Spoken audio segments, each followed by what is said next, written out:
ప్రతి వ్యక్తిని పలకరించి యోగక్షేమాలు అడిగి తెలుసుకోవాలి.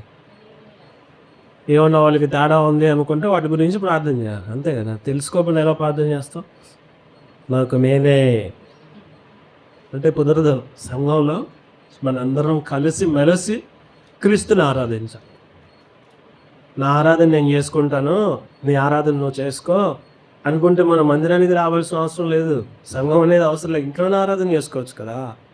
ప్రభువు ఎందుకు ఈ సంఘం అనేది కట్టడి పెట్టారంటే అందరూ కలిసి ఆయన ఆరాధించాలి. అంటే ఆ క్రమంలో ఒకరి గురించి ఒకరు తెలుసుకుని ఒకరి కోసం ఒకరు ప్రార్థన చేసే మనసు కలిగి ఉండాలి. ఒకరితో ఒకరు అనుసంధానం చేయబడి ఒకరి యోగక్షేమాన్ని ఒకరు తెలుసుకోగలిగిన ఆ ప్రేమ ఆప్యాయత సంఘంలో ఉండాలి.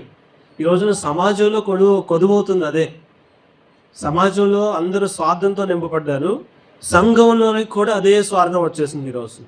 దయచేసి ఈ మాటలు వింటున్న మీరు మీలో ఉన్న స్వార్థాలను తీసి పక్కన పడండి. మీ గురించి మీరు ఆలోచించడం పక్కన పెట్టి సంఘం గురించి, ఎదుటివాడి గురించి ఆలోచించడం ప్రారంభించండి. యేసుక్రీస్తు ప్రభు చెప్పింది కూడా అదే. అంటే నిన్ను గురించి నిన్ను ప్రేమించుకోవద్దని ఆయన చెప్పలా, నిన్ను వలే నీ పొరుగు వారిని ప్రేమించమన్నాడు. కానీ ఇక్కడ మనం ఏం చేస్తున్నాం? నన్ను నేనే, నా పొరుగు వారిని కాకుండా కూడా నన్ను నేనే ప్రేమించుకుంటున్నాను అంటున్నామా? దేవుని వాక్యాన్ని మనం నెరవేర్చే వారిగా సంఘముగా ఉన్న మన మీద బాధ్యత ఏంటంటే మనల్ని మనం ప్రేమించుకోవాలి. మనల్ని మనం ఎంతగా ప్రేమించుకుంటున్నామో అంతే ప్రేమ నీ పొరుగు వారి మీద కూడా ఉండాలి. అది ప్రభు నేర్పిస్తున్నటువంటి మాదిరి, యేసుక్రీస్తు ప్రభు చూపించిన మాదిరి. ఆయన శరీరంతో భూమి మీద ఉన్నప్పుడు ఆయన చేసింది కూడా అదేగా. ఆయన్ని అంతగా ప్రేమించుకున్నాడు, ఆయన శిష్యుల్ని అంతగా ప్రేమించాడు. ఇంకొక మాటలో చెప్పాలంటే ఆయన శిష్యుల్ని ఆయన కంటే అధికంగా ప్రేమించాడని అనుకోవచ్చు. ఎందుకంటే ఆయన శిష్యుల పాదాలు కూడా కడిగే అంతగా ప్రేమించాడు ఆయన. ఏ గురువు అండి శిష్యుల పాదాలు కడిగేది? ఈ రోజున శిష్యులతో గురువులు పాదాలు కడిగించుకోవడానికి, వాళ్ళ అవసరాలు తీర్చుకోవడానికి రకరకాలుగా శిష్యులు వాడుకునే గురువుని చూస్తున్నాం మనం సమాజంలో, అంతేనా? శిష్యులుగా ఉన్నారంటే శిష్యుడు ఆ గురువుకి బానేసి అనుకుంటునేవాడు. నా శిష్యుడు నేను ఏది చెప్తే చేయాలి, నా శిష్యుడు నేను చెప్పిన మాట జవ దాటకూడదు అంటే శిష్యుడి మీద గురువు ఏం చేస్తున్నాడు? అధికారాన్ని చూపిస్తున్నాడు. కానీ దేవుడు అలా అధికారాన్ని చూపించాడా? నేను మీకు పరిచర్య చేయడానికి వచ్చి చేయించుకోవడానికి రాలేదు అన్నాడు ఆయన ఒకనొక సందర్భంలో. మార్కు సువార్తలో చెప్పాడన్నమాట. అంటే యేసుప్రభు వారు ఏం చెప్తున్నారంటే మనం గుర్తుంచుకోవాల్సిన విషయం ఏంటంటే మనల్ని మనం ప్రేమించుకున్నట్లుగా ఎదుటివారిని ప్రేమించాలి. గురువుకి శిష్యుడికి మధ్యలో ఉన్న సంబంధం ఎలా ఉండాలంటే గురువు శిష్యునికి అవసరమైతే పరిచర్య చేసేటట్లుగా, వాళ్ళకి కావలసింది సమకూర్చేటట్లుగా అంతగా తగ్గించుకుని అంతగా యేసు ప్రభు శిష్యుల్ని ప్రేమించాడు. ఈరోజు మనం చూసే సందర్భం కూడా గురు శిష్యులకు సంబంధించే. యేసు ప్రభు తన శిష్యులతో ఆయన ప్రవర్తించిన తీరు గురించి, తన శిష్యులకు యేసు ప్రభు చెప్పినటువంటి మాటల గురించి మనం ఈరోజు ధ్యానం చేద్దాం. అది ఎప్పుడయ్యా అంటే యేసుక్రీస్తు ప్రభువుని సిలువకు అప్పగించబడే ముందు ఆయన లాస్ట్ సప్పర్ అంటారు కదా, ఆయన రొట్టె ద్రాక్షరసం విరిచిన తర్వాత ఇంకా ఆయన అప్పగించబడబోతున్నాడు అన్న దానికి ముందు శిష్యులకి ఆయన కొన్ని మాటలు చెప్తూ ఉన్నాడు. ఆ సందర్భాన్ని ఈరోజు మనం ధ్యానించాం. లూకాసు సువార్త 22వ అధ్యాయం పేజీ నెంబర్ 75 కృత నిబంధనలో 31, 32 వచనాల్లో మనం ఒకసారి చదువుకు. సీమోను సీమోను, ఇదిగో సాతాను మిమ్మును పట్టి గోధుమల వలె జల్లించుటకు మిమ్మును కోరుకొనెను, కానీ నీ నమ్మిక తప్పిపోకుండానట్లు నేను నీ కొరకు వేడుకుంటాను. నీ మనస్సు తిరిగిన తర్వాత నీ సహోదరులను స్థిరపరచుమని చెప్పాను. ఇక్కడ యేసుక్రీస్తు ప్రభువు తన శిష్యుడు, మొట్టమొదటి శిష్యుడైన సీమోను పేతురుతో మాట్లాడుతున్న సందర్భం ఇది. యేసు ప్రభు తన శిష్యుడైన సీమోన్ని ఏమని పిలుస్తున్నాడు? సీమోను సీమోను అని 2 సార్లు పిలుస్తున్నాడు.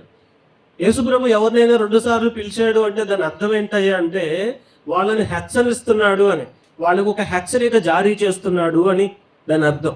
ఆయన శిష్యుడైన సీమోనికి ఆయన ఎలాంటి హెచ్చరిక ఇస్తూ ఉన్నాడంటే, సీమోను సీమోను అని పిలుస్తూ గట్టిగా పిలుస్తుంటే మనం ఏమనుకుంటాం? ఎవరినైనా సరే కొంచెం గట్టిగా మాట్లాడుతుంటే వాళ్ళకి నా మీద ద్వేషం ఉందేమో అనుకుంటాం. సీరియస్గా మాట్లాడితే ఏమనుకుంటారు? గద్దించినట్టు మాట్లాడితే ఏమనుకుంటారు? నేనంటే వాళ్ళకి పగ, నన్ను ద్వేషిస్తున్నాడు అని అనుకుంటా. కానీ ఇక్కడ యేసు ప్రభుకి పేతురు అంటే పగలేదు, పేతురుని యేసు ప్రభు ద్వేషించట్లేదు, శిష్యుణ్ణి ప్రేమిస్తున్నాడు కనుకనే హెచ్చరిస్తున్నాడు. ఎప్పుడైనా సరే గురువు అనేవాడు శిష్యుణ్ణి ప్రేమిస్తాడు కనుకనే హెచ్చరిస్తాడు, గద్దిస్తాడు, చేసిన తప్పుని సరిదిద్దుకోవడానికి తన సూచనలు ఇస్తూ ఉంటాడు. ఇక్కడ యేసుప్రభు కూడా ఆయన్ని సీమోను సీమోను అని 2 సార్లు పిలిచాడు. అంటే మా సీమోను పేతురు ప్రమాదంలో పడకూడదని దేవుడు ఆయన్ని ప్రేమిస్తున్నాడు కాబట్టే 2 సార్లు పిలుస్తున్నాడు. అక్కడ పేతురుకి ఏమైందయ్యా అంటే అక్కడ ఉన్న పరిస్థితి ఏంటంటే పేతురు తన సొంత భక్తి పైన, శక్తి పైన అతిగా నమ్మకాన్ని పెట్టుకున్నాడు. పేతురు పరిస్థితి అండి, తన సొంత శక్తి మీద, తన భక్తి మీద అతి విశ్వాసం వచ్చేసింది ఆయనకి. విశ్వాసం ఉండాల్సింది క్రీస్తు మీద, దేవుని మీద. కానీ ఇక్కడ ఈ పేతురు విశ్వాసం తన భక్తి మీద, తన శక్తి మీద. నేను ఎక్కడైనా సరే నిలబడగలను, ఎలాంటి పరిస్థితుల్లో అయినా సరే నేను పడిపోను, ఎందుకంటే నా భక్తి గొప్పది, నా శక్తి గొప్పది, నా విశ్వాసం చాలా బలమైనది అనేటువంటి ఒక ఆలోచన విధానంలో పేతురు ఉన్నాడు ఇక్కడ. అది ఆయనకి తెలియకుండానే ఆయన హృదయంలో ఆత్మీయ గర్వాన్ని పెంచేస్తుంది. నేను భక్తిపరుణ్ణి, శక్తిమంతుణ్ణి, నాకు మించిన భక్తిపరుడు లేడు, నన్ను అపవాది ఏ విధంగా శోధించినా కూడా నేను నిలబడగలను, నేను గొప్పవాడిని, ఎందుకంటే నా భక్తి, నా శక్తి చాలా హెచ్చుగా ఉంది నాలో అనే ఆలోచన ఎవరిలో అయితే బయలుదేరుతుందో వాళ్ళ హృదయంలో ఆత్మీయ గర్వం ప్రారంభమైపోతుంది. అది గమనించాడు యేసు ప్రభు. ఆయనకు తెలుసు కదా మన హృదయ అంతరంగాలన్నీ ఎరిగినవాడు. శిష్యుడి హృదయం ఏ విధంగా ఉందో గురువుకి తెలియదా? అది గమనించే ఈయన హెచ్చరించడానికి సీమోను సీమోను అని పిలుస్తూ ఉన్నాడు. ఇక్కడ పేతురు హృదయ గర్వం మనకి ఎక్కడ కనిపిస్తుందా అంటే యేసు ప్రభుతో పేతురు మాట్లాడుతూ ఒక సందర్భంలో, అందరూ నిన్ను విడిచినా కానీ నేను నిన్ను విడవను. హల్లెలూయా. ఆయన సిలువ వేస్తున్నారనే సందర్భంలో, ఆయన ప్రాణం పోయే పరిస్థితుల్లో, ఆయన పట్టుకున్నారన్న సందర్భంలో యేసు ప్రభుతో పేతురు మాట్లాడుతున్నాడు, అందరూ నేను విడిచిపెట్టినా కానీ నేను విడిచిపెట్టను, నేను నీకు చాలా శక్తి కలిగిన వాడిని, భక్తి కలిగిన వాడిని, కాబట్టి నేను విడిచిపెట్టను, ఎలాంటి పరిస్థితి వచ్చినా నీతోనే ఉంటాను అని మాట్లాడుతున్నాడు. అంటే ఆయన భక్తి మీద, ఆయన శక్తి మీద ఆయనకు అంత అతి నమ్మకం ఉంది, అతి విశ్వాసం ఉంది. కానీ వాస్తవంగా అక్కడ జరిగిన పరిస్థితి ఏంటో తెలుసా? తర్వాత యేసు ప్రభుని ఎవరో తెలియదని 3 సార్లు అబద్ధం ఆడాడు. ఈ భక్తిపరుడే, ఈ శక్తి కలిగిన వాడే, ఈయన మీద ఈయనకి నమ్మకం కలిగిన వాడే, తర్వాత వెంటనే కొన్ని గడియల్లోనే యేసు ప్రభు ఎవరో నాకు తెలియదని 3 సార్లు అబద్ధం ఆడాడు. అంటే ఆయన శక్తి, ఆయన భక్తి ఏ పాటిది? మనం కూడా చాలా సందర్భాల్లో మేము చాలా భక్తులు, దేవుడు మాతో మాట్లాడుతూ ఉంటాడు, దర్శనాలు చూస్తాం, వాక్యం ద్వారా మాట్లాడతాడు, మేము ఆయనతో ఉంటాం, మేము అసలు పడిపోయే ఆస్కారమే లేదు, మేము చాలా శక్తివంతులం, ఎదురు వాళ్ళని చూసి వాళ్ళలో ఉన్న లోపాలను ఎత్తి పెడతా ఉంటాం మనం. నువ్వు ఇది ఇలాంటి బలహీనుడు, ప్రార్థన చేస్తున్నావా? నేను 8 గంటలు ప్రార్థన చేస్తున్నాను, 8 నిమిషాలు కూడా ప్రార్థన చేయట్లా, నీదేం భక్తి? నేను ఎంత పరిశుద్ధంగా ఉన్నానో తెలుసా? నువ్వు అసలు ఉన్నావు? నీలో పరిశుద్ధత ఉందా? ఎంతసేపు ఎదుటివాడిలో ఉన్న లోపాలను ఎత్తి చూపిస్తూ ఉంటావు. అలా ఎదుటివాడి లోపాలను ఎత్తి చూపించి నువ్వే భక్తుడు అని ఫీల్ అయ్యే నువ్వు గుర్తుంచుకోవాల్సిన ఒక వాక్యం ఏంటో తెలుసా? నీ కంట్లో ఉన్న దూలాన్ని ముందు నువ్వు చూసుకో, తర్వాత ఎదుటివాడి కంట్లో ఉన్న నలుసు గురించి ఆలోచన చేద్దావు కానీ, అంతేనా? కానీ ఇక్కడ సందర్భంలో చూస్తే మనం ఇక్కడ పేతురు పరిస్థితిని, పేతురు హృదయ స్థితిని బట్టి మనం అర్థం చేసుకోవాల్సిన, నేర్చుకోవాల్సిన ఆత్మీయ పాఠం ఇక్కడ ఉంది. ఏంటి అంటే, నేను పడిపోను అనే గర్వం మనలోనికి వచ్చింది అంటే మన పతనం మొదలైంది. హల్లెలూయా. నువ్వు భక్తిపరుడివి అని అనుకోవటం మంచిదే, నువ్వు భక్తుడివి, శక్తిమంతుడివి అని అనుకోవటం మంచిదే. నాకంటే భక్తిపరుడు ఎవడూ లేడు, నాకంటే శక్తిమంతుడు ఎవడూ లేడు, నేను ఎక్కడ కూడా పడిపోను, నేను నిలబడతా అనే గర్వం నీలోకి వచ్చిందంటే నీలోకి ఏమొచ్చిందో తెలుసా? పతనం వచ్చింది. నువ్వు గుర్తుంచుకోవాల్సిన విషయం, నువ్వు ఎన్ని సంవత్సరాల నుంచి భక్తి చేస్తున్నా, నువ్వు ఎంత శక్తిమంతుడు అయినా, శక్తిమంతురాలు అయినా, నువ్వు పడిపోయేటువంటి ఆస్కారం ఉంది. యేసు ప్రభు పక్కనే ఉన్న పేతురు, ఆయన్ని అంటిపెట్టుకుని ఉన్న పేతురు, ఆయనకి క్లోజ్ సర్కిల్లో ఉన్న ఒకడు. యేసు ప్రభుకి 3 చాలా అతి సమీపముగా ఉన్నటువంటి 3 శిష్యుల్లో ఒక శిష్యుడైన పేతురు, యేసు ప్రభు హృదయానికి దగ్గరగా ఉన్న పేతురు తప్పిపోయాడా? 3 మార్లు అబద్ధం ఆడే పరిస్థితులకు వచ్చిందా? అంటే మన శక్తి, మన భక్తి ఏ పాటదండి? సో ఈరోజు మనం నేర్చుకోవాల్సిన ఆత్మీయ పాఠం ఏంటంటే, మన హృదయంలో అలాంటి గర్వం ఉండే దయచేసి తీసివేయండి. మన శక్తి, మన భక్తి మనల్ని నిలబెట్టలేదు. మనల్ని నిలబెట్టేది ఆయన మీద మనకున్న విశ్వాసం, ఆయన మన మీద చూపుతున్న కృప. ఆ కృపే మనల్ని నిలబెడుతుంది. ఆ కృప మీద ఆధారపడాలి మనం. దేవుని శక్తి మీద ఆధారపడాలి, మన శక్తి మీద కాదు, మన భక్తి మీద కానే కాదు. ఇక్కడ పేతురుని సీమోను ఇదిగో సాతాను మిమ్మును పట్టి గోధుమల వలె జల్లించుటకు మిమ్మును కోరుకొనెను. హల్లెలూయా. అంటే ఇక్కడ యేసుప్రభు చెప్తున్నాడు, సాతాను అంట యేసుప్రభు దగ్గరికి వచ్చి మిమ్మల్ని పట్టి మిమ్మల్ని నేను గోధుమల వల్ల జల్లించాలని కోరుకుంటున్నాను అని పర్మిషన్ అడుగుతున్నాడు. సాతానికి ఏది కూడా దేవుని పర్మిషన్ లేకుండా మన జీవితాల మీద ఏ మాత్రము కూడా అధికారాన్ని చూపించలేడు. ఈ మాటను బట్టి మనం అర్థం చేసుకోవాల్సింది, పేతురు జీవితంలో దేవుని యొక్క ప్రమేయం లేకుండా సాతాను ఏ మాత్రము కూడా చెయ్యి కూడా వేయలేడు. యోబు జీవితం గుర్తుందా మీకు? యోబు గారిని శోధించడానికి ముందు సాతాను దేవుని దగ్గరికి వెళ్ళి పర్మిషన్ తెచ్చుకున్నాడు. మనము దేవుని బిడ్డలుగా మారిన తర్వాత మన జీవితాల్లో శోధన ప్రారంభం అవ్వాలి అంటే సాతాను దేవుడి దగ్గరికి వెళ్ళి పర్మిషన్ తీసుకోవాలి.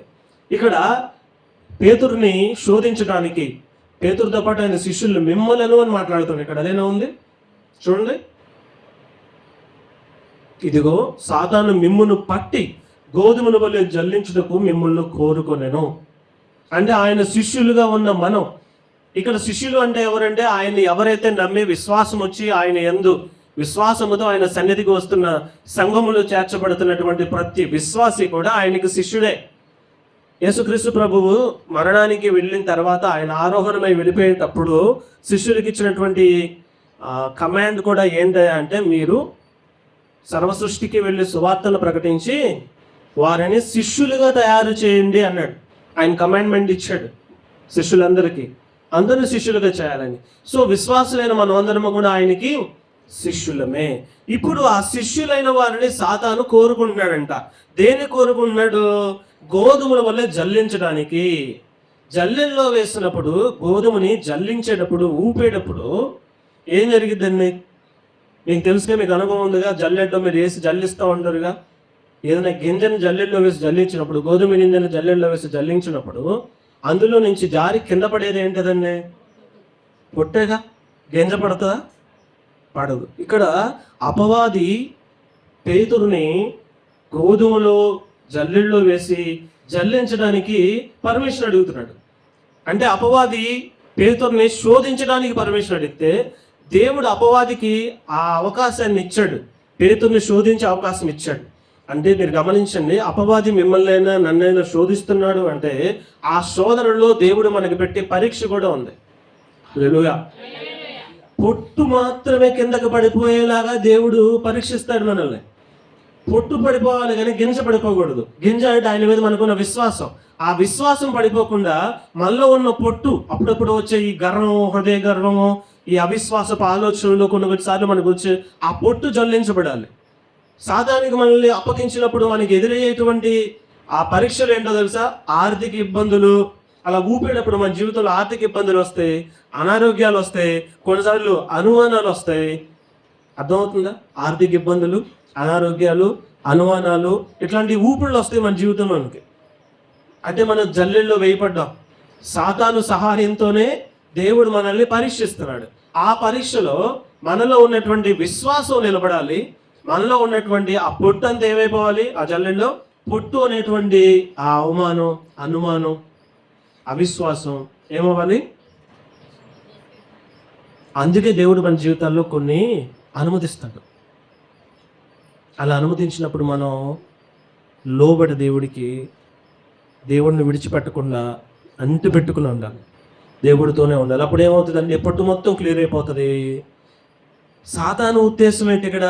సాతాను ఏమని పర్మిషన్ అడుగుతున్నాడు? మనల్ని నాశనం చేయాలని సాతాను ఉద్దేశం. అక్కడ పేతురుని నాశనం, శిష్యుల్ని నాశనం చేయాలనేది సాతాను యొక్క ఉద్దేశం. కానీ దేవుడి ఉద్దేశం ఏంటంటే మనలో ఉన్నటువంటి పొట్టు, అంటే గర్వం, లోకం, ఇంకా చెప్పాను చూడండి, అవిశ్వాసం, ఇవి తీసేసి మనలో ఉన్నటువంటి విశ్వాసాన్ని ఆయన బలపరచాలనుకుంటున్నాడు.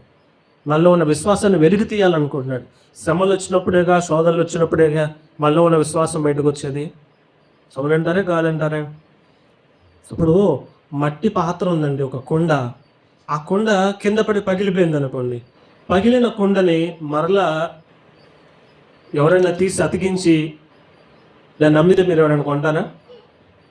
దాని విలువ పెరుగుతుందా తగ్గుతుందా? కానీ ఇక్కడ మ్యాజిక్ ఏంటంటే ప్రతి ఒక్కరము కూడా పగిలిన కొండలమే మనం. ఎక్కడో ఒక చోట ఏదో ఒక లోటుతో అతుకుతో బతుకుతో కింద పడి పగిలిపోయిన పరిస్థితిలో ఉంటాం. అలాంటి టైంలో ఆ పగిలిన కొండని బయటకు తీసి ఆ పగుళ్ళు మధ్యలో, ఆ క్రాక్స్ మధ్యలో బంగారంతో అతుకు వేశారనుకోండి. మట్టి కొండ పగిలిపోయింది, ఆ మట్టి కొండ మొక్కలను తీసి ఆ మొక్కలను అతికించడానికి మధ్యలో బంగారంతో అతుకు వేసి ఆ మొక్కలన్నింటిని అతికించారనుకోండి. ఇప్పుడు దాని విలువ పెరుగుతుందా తగ్గుతుందా? ఆ కొండ విలువ. మట్టి పాత్ర లాంటి మన జీవితాలు పగిలిపోయినా పాడైపోయినా ఎందుకు పనికిరావు, ఎవరికి ఉపయోగపడవు అనిపించేటువంటి మన జీవితాలను, పగిలిపోయిన మన హృదయాలను యేసుక్రీస్తు ప్రభు యొక్క కృప అనేటువంటి ఆ బంగారంతో అతుకు వేస్తాయి. అప్పుడు మన విలువ ఏమవుతుంది? అసలు ఊహించిన విధంగా మన విలువ పెరుగుతుంది. అది యేసుక్రీస్తు ప్రభు కోరుకుంటుంది. శ్రమలు వచ్చినప్పుడు, ఇబ్బందులు వచ్చినప్పుడు, పగిలిపోయే పరిస్థితుల్లోకి మనం వెళ్తున్నప్పుడు ఆయన కృపకు మనల్ని మనం అప్పగించుకున్నాం అనుకోండి, క్రీస్తు కృప వైపు ఆధారపడ్డాం అనుకోండి, మన విలువ అంతకుముందు ఎన్నడూ లేనట్లుగా అధికం చేయబడుతుంది. హల్లెలూయా. అది ఎలా మనల్ని దేవునికి అప్పగించుకోవటం ఎలా అనేది మనం ఈరోజు పేతురు గారి జీవితంలో నుంచి ఒక పాఠాన్ని మనం చూద్దాం. మనం ఎలా అప్పగించుకోవాలి అనేది మనం చూద్దాం. ఒకసారి లూకాసు వార్త 22వ అధ్యాయం 61, 62 వచనాలను ఒక్కసారి చూడండి. అప్పుడు ప్రభువు తిరిగి అని ఇక్కడ మొదలైంది కదా. ఎప్పుడయ్యా ఇది జరిగిందంటే, పేతురు గారు బేరాలు పోయి డంబాలు పలికి నేను నీతోనే ఉండాను, ఎక్కడికి వస్తా అక్కడికి వస్తా, నా ప్రాణం నీ ప్రాణానికి అడ్డేస్తా అన్నట్టుగా మాట్లాడాడు కదా. యేసు ప్రభువుని వాళ్ళు వచ్చి పట్టుకున్నారు, సిలువకు అప్పగించడానికి తీసుకుని వెళ్తున్నారు. పేతురు అక్కడి నుంచి కన్ను చూపు మేరలో లేకుండా అక్కడి నుంచి పారిపోయిన తర్వాత అంతకుముందు యేసు ప్రభువు పేతురుతో చెప్పారు. ఏమేమి చెప్పారే అంటే, ఈరోజు కోడు కూసేలోపు నువ్వు 3 సార్లు నేను ఎవరో తెలియదు అని బొంకుతావయ్యా, అబద్ధం ఆడతావయ్యా అని చెప్పాడు. అదే విధంగా 3 సార్లు ముమ్మారులు పేతురు అబద్ధం ఆడాడు. ఒక చిన్న పాప దగ్గర కూడా అబద్ధం చెప్పాడు. అక్కడ ఉన్న వాళ్ళందరూ అబద్ధం చెప్పి పైపెచ్చు నువ్వు ఆయనతో పాటు ఉన్నావు కదా అంటే లేదు అని తన మీద తాను మట్టి పోసుకుంటూ తను తాను శపించుకుంటూ నిందించుకుంటున్నాడు, ఒట్లు పెట్టుకుంటున్నాడు, నాకు తెలియదు అని.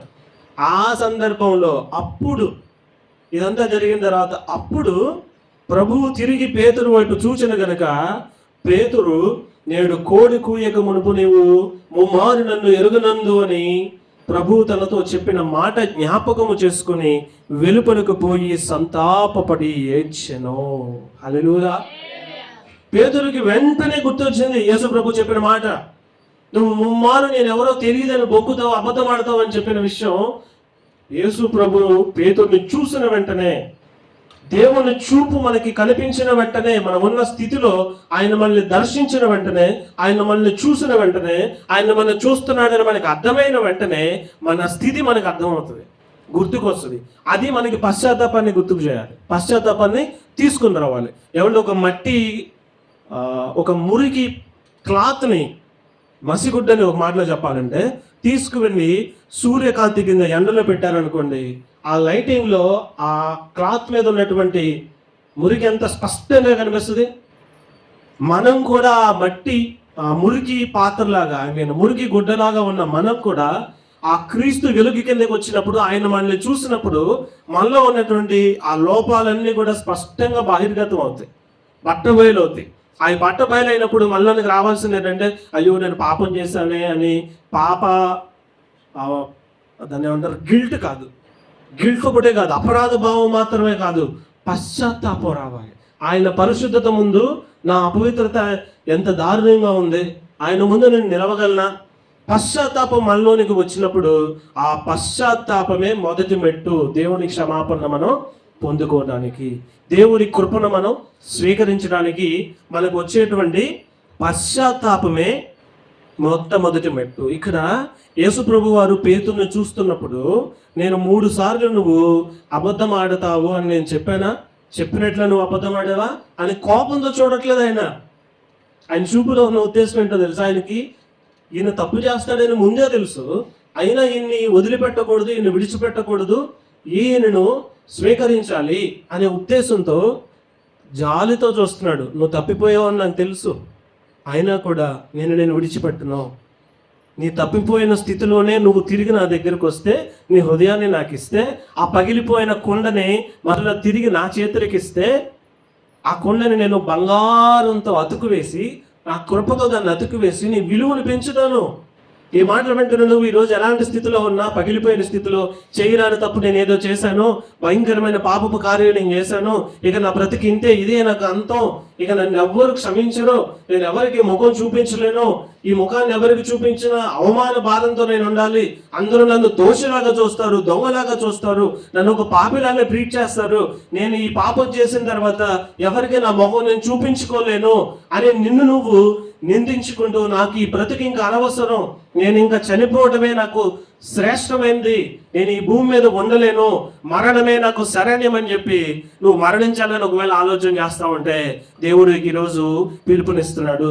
నువ్వు ఎలాంటి స్థితిలో ఉన్నా, ఎలాంటి పాపంలో ఉన్నా, ఎలాంటి పాడైపోయిన పరిస్థితిలో ఉన్నా, పగిలిపోయిన కొండలాగా నువ్వు ఉన్నా, పశ్చాత్తాపంతో తిరిగి నా దగ్గరికి వస్తే, నీ హృదయాన్ని నా యొద్దకు తీసుకొని వస్తే, నీవు నా కృపలోనికి వస్తే, నా కృప చేత పగిలిపోయిన నా కొండను మరలా బంగారంతో అతికించినట్లుగా పాడైపోయినటువంటి నీ జీవితాన్ని మరలా నేను అతికిస్తాను, విలువగలిగిన దానిగా, వెనగలిగిన దానిగా నీ జీవితాన్ని నేను మారుస్తాను అని చెప్పి దేవుడు పిలుపునిస్తున్నాడు. అపరాధ భావంతో నువ్వు కృంగిపోవద్దు. యూదా ఇస్కరియోతు కూడా అపరాధ భావంతోనే కృంగిపోయాడు. కానీ యేసు ప్రభు నేను అమ్మేశాను, 30 వెండి నాణాలకి నేను పరిశుద్ధిని నేను అమ్మేశానని అపరాధ భావంతో కృంగిపోయాడు. కానీ యేసు ప్రభు దగ్గరికి రాలేదు, అపరాధ భావంతో దేవుని యొద్దకు రాలేదు. ఎవరి దగ్గర అయితే ఆయన అమ్మేశాడో వాళ్ళ దగ్గరికి వెళ్ళాడు. వాళ్ళు నాకు నీ డబ్బు వద్దు, నువ్వు వద్దు అంటే ఆ అపరాధ భావం ఒకటి సరిపోదు, పశ్చాత్తాపం రావాలి. అపరాధ భావంతో పాటుగా మనము ప్రభు సన్నిధికి వచ్చినప్పుడు ఆ ప్రభు యొక్క పరిశుద్ధతలో మనకి పశ్చాత్తాపం వస్తుంది. ఆయన పరిశుద్ధతను మనం సంధించినప్పుడు, దర్శించినప్పుడు మన అపరాధ భావము, పరిశుద్ధత కలిసినప్పుడు పశ్చాత్తాపం వస్తుంది. ఆ పశ్చాత్తాపం చేత, ఆయన కృప చేత నువ్వు కడగబడతావు, శుద్ధ సువర్ణంగా మార్చబడతావు. హల్లెలూయా. ఇప్పుడు బంగారాన్ని కాల్చే వాళ్ళు ఎందుకు కాలుస్తారు? దానిలో ఉన్న మస్టునంతనే తీసివేయడానికి కదా. అపవాది ఏమో మనల్ని కాల్చి నాశనం చేయాలనుకుంటాడు, మంట పెట్టి కాల్చి నాశనం చేయాలనుకుంటాడు. మన బంగారం లాగా ఉన్నాం, ఆయన దగ్గరికి వచ్చే విశ్వాసంలో మంట పెట్టి మనల్ని కాల్చి చేయాలనుకుంటాడు. కానీ దేవుడు ఆ అపవాది పెట్టిన మంటను ఉపయోగించుకునే మనలో ఉన్నటువంటి చెడును తీసేసి మన విలువను ఇంకా పెంచుతాడు. హల్లెలూయా. కాబట్టి శోధనలో ఉన్నాను, ఇబ్బందుల్లో ఉన్నాను, శ్రమంలో ఉన్నాను, దేవుడు నన్ను వదిలేశాడు అనుకుంటా, నేను ఈ బాధలు భరించలేకపోతున్నా, ఈ నొప్పి నేను తట్టుకోలేకపోతున్నా, నువ్వు ఎక్కడున్నావు, అసలు ఉన్నావా, నన్ను వదిలేసావా అని నిరుత్సాహంలోకి నువ్వు వెళ్ళొద్దు.